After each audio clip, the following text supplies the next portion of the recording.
मैं नरेश कुमार जांगड़ा हंस वास्तु शक्ति विद्यालय की पाठशाला में आपका हार्दिक स्वागत है।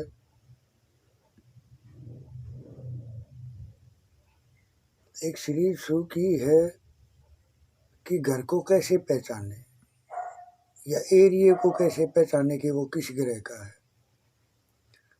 हम रेमेडी तो या उपाय तो तभी देंगे ना जब हमें ये पता चलेगा कि ये घर एक्चुअल में है किस ग्रह का।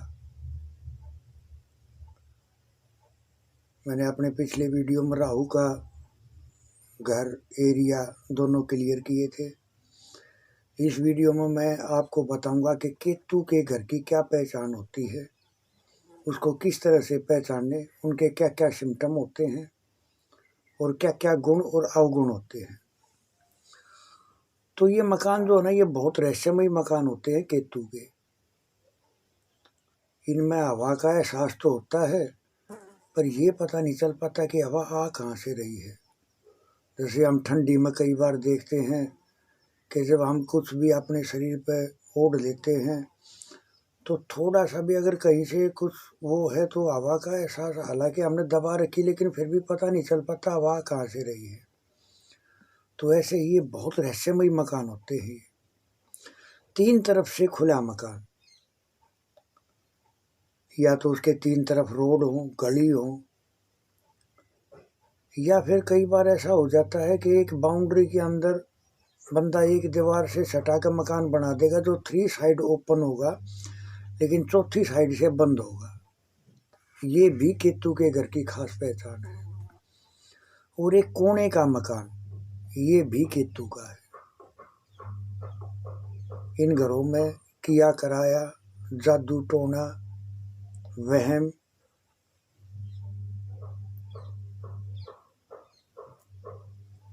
और नाभि से नीचे नीचे के रोग,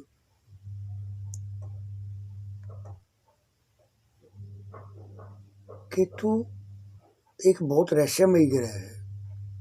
तो मैं आपको मकान को, एरिया को पहचानने की एक नजरिया दे रहा हूँ मैं आपको। अब क्या है, जैसे जो बॉर्डर एरिया है, जैसे हरियाणा दिल्ली का है या दिल्ली पंजाब का है या हरियाणा पंजाब का है, या जो भी बॉर्डर एरिया हैं वे सब केतु की रेंज में आ जाते हैं। तो सबसे पहले आपको रेमेडीज उनके लिए अप्लाई किस ग्रह की करनी है, और रेमेडी तब काम करेंगे, यानी और उपाय तब काम करेंगे जब आप पहले केतु की रेमेडी दोगे उनको। और जैसे एक सीध में 3 दरवाजे या लंबा सा गलियारा हो, और एक जैसे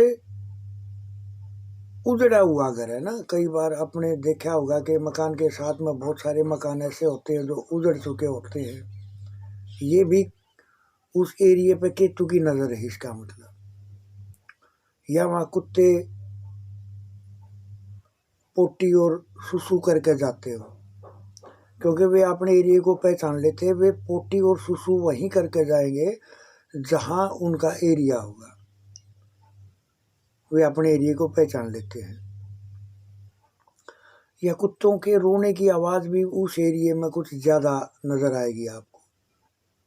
पूरी रात एक तरह से वो बहुत शोर शराबा करते रहते हैं, उनके रोने की आवाज़ें अक्सर आपको वहाँ मिलेगी।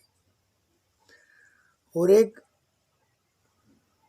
सोया हुआ केतु पैदाइश की, औलाद की पैदाइश के बाद जागृत हो जाता है, या 48 साल की उम्र के बाद जागृत हो जाता है।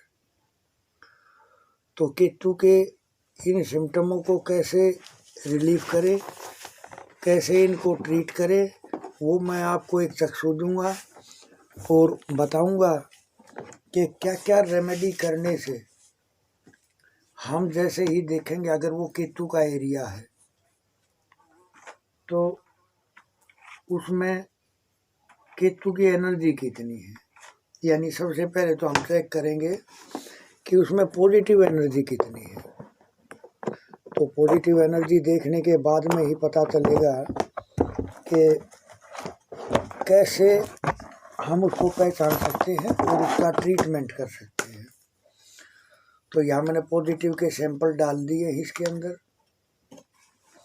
अब हम वहाँ पता करेंगे कि इस घर में पहली बात तो ये, सबसे पहले तो हमें चेक करना चाहिए कि पॉजिटिविटी कितनी है।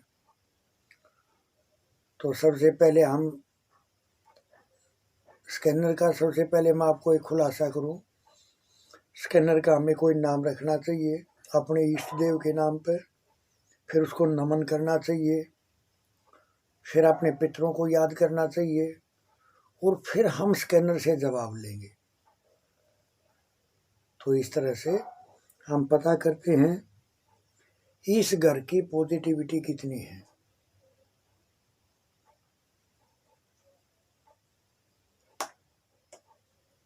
क्योंकि यहाँ तो मैं बैलेंस किया हुआ है, तो यहाँ पॉजिटिविटी फुल है। इस घर की पॉजिटिविटी स्कैन करें।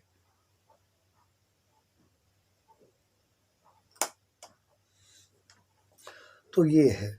तो करना क्या है कि अगर हमें सिम्टम मिलते हैं ये केतु के, तो हमें कुत्तों को दूध जरूर पिलाना चाहिए। और अगर हो सके, अगर जैसे उस एरिया में कोई लकवे का मरीज है, कोई घुटने का मरीज है, कोई, केतु क्या है, हमारे शरीर की बड़ी आंत भी केतु है। अगर कब्ज है या उसमें कोई दिक्कत है या बवासीर है, तो मैं आज आपको एक ऐसी अमोघ रेमेडी बताऊंगा जिसके करने से आपको तुरंत बेनिफिट मिलेगा। तो करना क्या है, शायद मैंने पहले भी डाली हुई है, लेकिन मैं फिर बता देता हूँ कि इमली के पैकेट ले आए बंदा, 200-200 ग्राम के, 250-250 ग्राम के यथाशक्ति ले आए। सुबह स्नान करने के बाद में उनका एक पैकेट खोले और उनके बीज निकाल के अलग डाल दे, और वो जो गुद्दा है वो अलग इकट्ठा कर ले।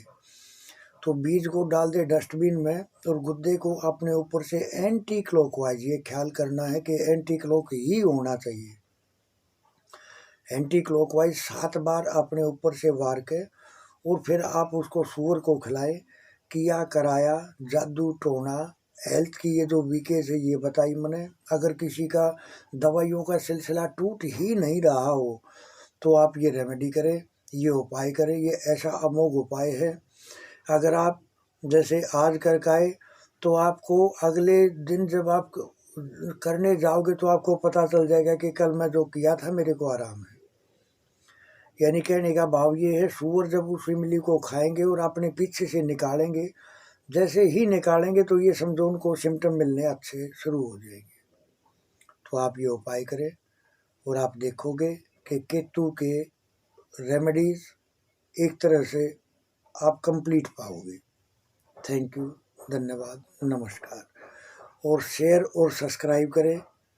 मेरा नंबर है 8810647923। मेरे से संपर्क करें।